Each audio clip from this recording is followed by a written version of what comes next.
The Hollywood Walk of Fame stars gleam because of a lot of work. Since its first establishment in 1960, the Hollywood Boulevard Vine Street historic monument and tourist attraction has honored luminaries in cinema, television, music, theater, and sports with over 2,000 stars. Even though the Walk of Fame ceremonies honor the greatest and brightest in Hollywood and beyond, they are always spectacular events. However, viewers may not be aware of the many little details that go into the glamorous final product, such as the requirement that recipients apply for a star and the payment of a sponsorship fee if chosen. People had an exclusive conversation about all the elements that go into making the stars who they are with Walk of Fame producer Ana Martinez, who is crucial to making sure the ceremonies go off without a hitch. Here are a few facts about the Hollywood Walk of Fame that you might not be aware of. There are 6 categories on the Walk of Fame: live performance, recording, radio, film, television, and sports entertainment. Martinez tells people that the candidate needs to have longevity in the field of entertainment, which translates to having worked in the business for at least 5 years and receiving nominations or awards. They must also engage in charitable endeavors. She says they have to give back to the community. And it might occur any place. As long as they engage in charitable endeavors, it can be abroad. Martinez points out that although a celebrity studio or record label typically submits a star nomination, anybody can do so, even a fan.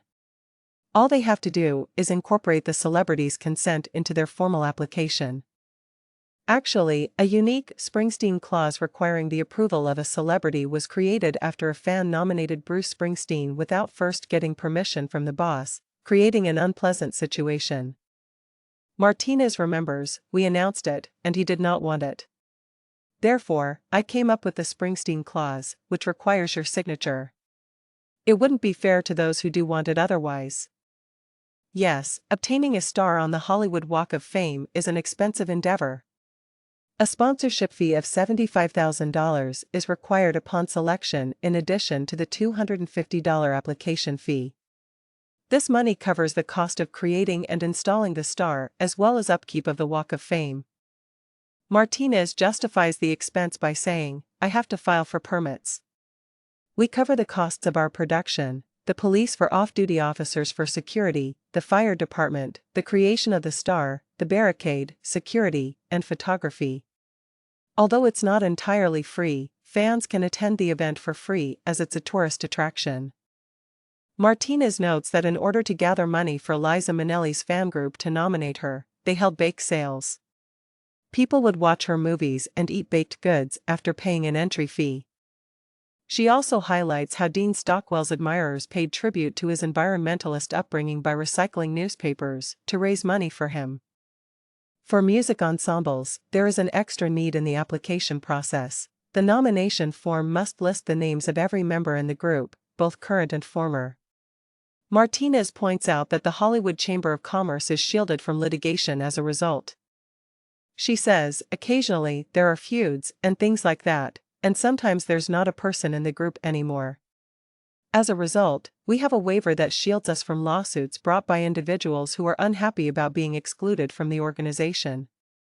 Martinez clarifies that there is a 2-year waiting time following a celebrity's passing before they may be nominated for a posthumous award. This period is effectively referred to as the mourning period for the celebrity. Notably, she states, people were like, "Oh my God, we have to do this," when Carrie Fisher died away. It simply places a great deal of strain on the committee. They waited as a result. Nevertheless, she was nominated by her brother and won. Everyone agreed on it. She goes on to say that the family or estate of a deceased celebrity must consent for a posthumous star, just as a living celebrity must approve to receive one. Additionally, she cites 2 well-known people who, although still living, did not receive the recognition they deserved and who now make excellent candidates after death. Martinez remembers that one Walk of Famer said, "Hey, Prince, you should be nominated." Prince responded, saying, "No, I'm not ready." And then, tragically, he died. So hopefully his family will put him forward at some point. Equal to Whitney Houston, she continues. She was chosen when she was still alive, although no date was ever specified. People were deeply saddened by her death. Nor can we make them choose a date. Since her passing, the family has never contacted me. Perhaps they will want to do it someday. Martinez claims that after a couple of hundred applications are filed annually, a special committee convenes in June to evaluate and choose the awardees. The group, proposed by Martinez and approved by Steve Neeson, president and CEO of the Hollywood Chamber of Commerce, consists of 6 Walk of Famers, 1 for each category, and a Walk of Famer serving as the selection committee chair. Martinez mentions that Don Mischer, Vin Di Bona, Kristen Chenoweth, Vanessa Williams, and LL Cool J were among the previous members of the committee. Each committee member who has their own star represents their category, she says. They receive the information in advance, and when we meet in June, they review every application. They then make their decisions after we debate and go back and forth. She continues by saying that committee members can choose to serve 4-year terms, but they often serve 2-year terms. Additionally, the committee's composition has altered. Previously, it was executives, such as heads of record labels or movie studios, but I asked my boss at the time, why don't we have a Walk of Fame where people can vote for their peers? It's turned out wonderfully. There have been some excellent people here. The selection procedure consists of a few more stages after the committee votes, such as having the vote ratified by the board of directors of the chamber, filing a permit for each star, and finally getting the go-ahead from the city council. A celebrity's application expires after 2 years, at which time they might arrange their ceremony. Martinez remembers that John Waters was quite active in the planning of the event, even though the celebrity's management team generally handles such things. Martinez claims, I dealt with him directly. He was a lot of fun. He was only a fictional figure. Martinez says there are so many complications to take into account when deciding where a celebrity's star should be placed, like not putting stars at crosswalks, bus stops, or corners. As a result, she gets quite involved in the process. Martinez claims she tries to make it something that is connected to them, even though the celebrity has no say in where their star is located. She remembers one occasion when she used his star spot to honor Steve Guttenberg's performance in the Police Academy films. Because of the police link, she says, I put his in front of the Police Activities League, which is a non-profit that the LAPD runs for kids in the community. And he exclaims, oh my God, as he glances up. I conducted my first audition here.